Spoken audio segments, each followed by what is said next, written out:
گئے ہیں جہاں سے آگے تجاوز کرنے کی جرأت جو ہے فرشتوں کو بھی نہیں۔ لہذا پھر اللہ تبارک و تعالیٰ سے کلام ہوا ہے، بات چیت ہوئی ہے۔ اللہ تبارک و تعالیٰ نے اس وقت تحفے میں نبی کریم جناب محمد رسول اللہ صلی اللہ علیہ وسلم کو نماز عنایت فرمائی ہے اور نماز عطا فرمایا ہے۔ لہذا میں آپ کو شروع میں ہی بتا دیا تھا کہ دین اسلام کے اندر جو بھی واقعہ ہے صرف واقعہ تک ہی محدود نہیں رہے گا، بلکہ اس سے بہت سے مسئلے اصل ہوتے ہیں۔ صرف جو ہے قانون کے جو مزے لینے کے لیے یا لطف اندوز ہونے کے لیے صرف واقعات نہیں ہوتے ہیں۔ اب میں آپ کو جو ہے ان واقعات میں جو ہے بہت سارے جو مسئلے دو چند جو ہے آپ کے سامنے عکس کر کے بتاتا چلوں، توجہ فرمائیے۔ نبی کریم جناب محمد رسول اللہ صلی اللہ علیہ وسلم جب اللہ رب العزت کے پاس لے گئے ہیں، چونکہ قاعدہ اور دستور ہے جب ہم کسی بڑے کے پاس اور سخی کے پاس جاتے ہیں تو عمدہ سے عمدہ چیز ہمیں اور آپ کو ہدیہ دیا کرتی ہے۔ لہذا نبی کریم جناب محمد رسول اللہ صلی اللہ علیہ وسلم اللہ رب العزت کی بارگاہ میں گئے ہیں۔ اللہ رب العزت کی بارگاہ میں جانے کے بعد نبی کریم صلی اللہ علیہ وسلم کو اللہ تبارک و تعالیٰ نے سب سے عظیم چیز عبادتوں میں سب سے اعلیٰ کہ اللہ کے نبی صلی اللہ علیہ وسلم نے فرمایا الصلاۃ معراج المؤمنین کہ نماز جو ہے مومنین کی جو ہے وہ معراج ہے۔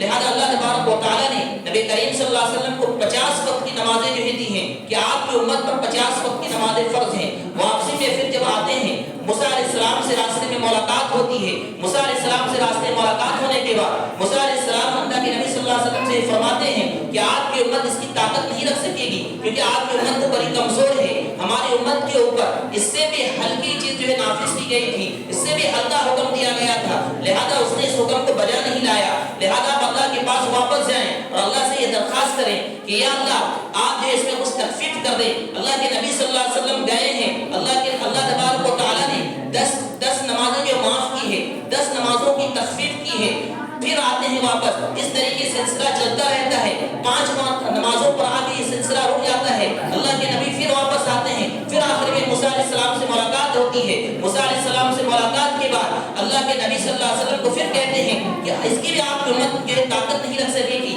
لہذا اللہ کے پاس جائیے اور عرض کیجیے کہ اس میں بھی تخفیف کر دے۔ اللہ کے نبی صلی اللہ علیہ وسلم نے فرمایا کہ اب مجھے حیا آتی ہے کہ میں اس سے بھی زیادہ جو ہے کم کروں۔ لہذا جب اللہ کے نبی صلی اللہ علیہ وسلم وہاں سے چلنے لگے ہیں، واپس جب آئے ہیں وہاں سے، اللہ رب العزت نے جو ہے آپ صلی اللہ علیہ وسلم سے مخاطب ہو کر فرمایا ہے کہ اے محمد میں نے تمہارے اوپر جو ہے 50 وقت کی تمہاری امت کے اوپر نماز فرض کی تھی اور تخفیف کر کے جو میں نے اس کو 5 کر دیا ہے۔ لہذا یاد رکھنا آپ کی امت 5 وقت کی نمازیں پڑھیں گی اور میں جو ہے اس کو 50 وقت کی نمازوں کا جو ہے ثواب دوں گا۔ مسئلہ نمبر 1 عرض کر کے میں نے بتایا، یاد رکھیے گا اس بات کو۔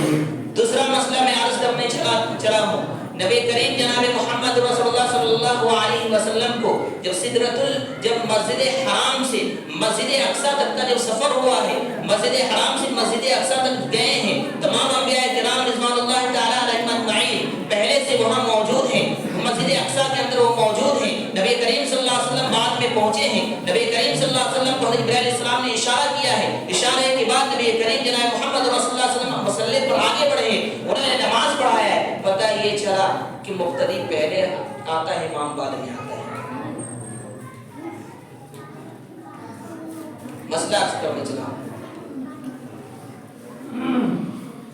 میں اپنے نوجوان ساتھیوں سے بھی عرض کرتا چلوں، ابھی میرے واقعے کے درمیان میں ایک بات کہی تھی، توجہ فرمائیے گا کہ نبی کریم جناب محمد رسول اللہ صلی اللہ علیہ وسلم نے جب مسجد اقصی کی طرف جب تشریف لے جا رہے ہیں، اس وقت موسیٰ علیہ السلام کو ان کی قبر میں دیکھا کہ حضرت نماز پڑھ رہے ہیں۔ پھر اللہ تبارک و تعالیٰ نے آپ صلی اللہ علیہ وسلم کی پہنچنے سے پہلے موسیٰ علیہ السلام کو وہاں پہنچایا ہے۔ یہ معاملہ بہت ڈیپ میں ہے، اس میں اگر تحقیق میں جائیں گے بہت لمبی بات ہو جائے گی، میں اس کو بھی قرآن کریم سے ثابت کر سکتا ہوں بفضلہ تعالی۔ چنانچہ نبی کریم صلی اللہ علیہ وسلم نے موسیٰ علیہ السلام کو وہاں دیکھا، حضرت موسیٰ قبر کے اندر موسیٰ علیہ السلام وہاں جو پہلے جو تشریف فرمائے، اور پھر انہوں نے بھی جو ہے نبی کریم صلی اللہ علیہ وسلم کی امامت میں ان کی ابتدا میں جو ہے انہوں نے نماز پڑھی ہے، اور اللہ کے نبی صلی اللہ علیہ وسلم براق پر سوار ہے۔ اللہ رب العزت اس چیز پر قادر ہے کہ اللہ تبارک و تعالیٰ جو ہے نبی کریم جناب محمد رسول اللہ صلی اللہ علیہ وسلم کو بغیر براق کے بھی وہاں تک پہنچانے پر قادر تھا. لہذا اس میں بہت ساری حکمت پیچیدہ ہے. میں اس پر مسئلہ عرض کر کے بتاتا ورنہ تو پتہ یہ چلا خاص کر کے میرے نوجوان ساتھیوں کے لیے دوستوں کے لیے یہ بات ہے کہ نبی کریم صلی اللہ علیہ وسلم مسجد حرام سے مسجد اقصی تک برات کی سواری سے گئے جبکہ موسیٰ علیہ السلام کو اس کی ضرورت نہیں پڑی, اللہ نے وہیں پہنچا دیا.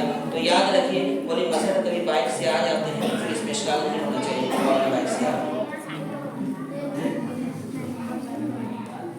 مسئلہ عرض کرنے چلا. میں نے شروع میں بات کہی تھی کہ دین اسلام اس کا نام نہیں ہے کہ صرف واقعات تک اس کو محدود ہے. ہر واقعات میں کوئی نہ کوئی مسئلہ ابھی نکلتا ہے. ہمارے آپ کے لیے وہ زندگی میں انقلاب برپا کرنے کے لیے کوئی نہ کوئی اس میں نصیحتیں چھپی ہوئی ہیں. لہذا میں آپ لوگوں سے یہ آخری میں یہ درخواست کروں گا, مسئلے میں 2-4 عرض کرنے کے ٹائم ہو چکا ہے, اس لیے میں اپنی بات کو نیچے باتوں کے بعد بھی عرض کرتا ہوں. آئندہ ہفتے انشاءاللہ بات رکھیں گے اس سلسلے میں.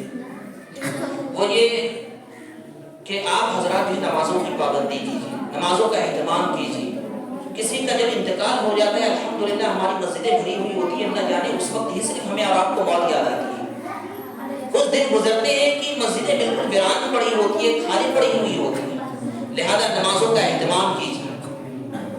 اور آپ جس دن یہ سوچ کر نمازوں کی پابندی اور اہتمام کرنا شروع کر دیں گے کہ شاید یہ میری زندگی کی آخری نماز ہو, نہ جانے میں نماز پڑھ رہا سجدے میں میری موت ہو جائے, مسجد سے پہلا قدم نکالا ہو دوسرا قدم نکالنے ہی جا رہا تھا کہ میری وفات ہو چکی, یہ میری زندگی کا آخری نماز ہو, یہ میری زندگی میں آخری مرتبہ مسجد میں آنا ہو, یہ میری زندگی میں آخری مرتبہ لوگوں سے ملنا ہو. جس دن آپ کے ذہن میں یہ بیٹھ گیا, جس دن آپ نے اپنے ذہن میں موت کا تصور, موت کے تصور کو بیٹھا لیا, اور اس کے لیے تو موت کا مراقبہ بھی کیجیے وقت نکال کر, پھر اس کا بھی کنسیپٹ آ کہ وہ انشاءاللہ کئی بیان کریں گے. لہذا نمازوں کا اہتمام کیجیے. نہ جانے ہمارے اور آپ کا جو آخری وہ لمحہ ہے, وہ آخری وقت ہے, وہ کب آنے والا ہے, کیونکہ اللہ تبارک و تعالیٰ نے دنیا میں آنے کی تو ترتیب بنائی ہے لیکن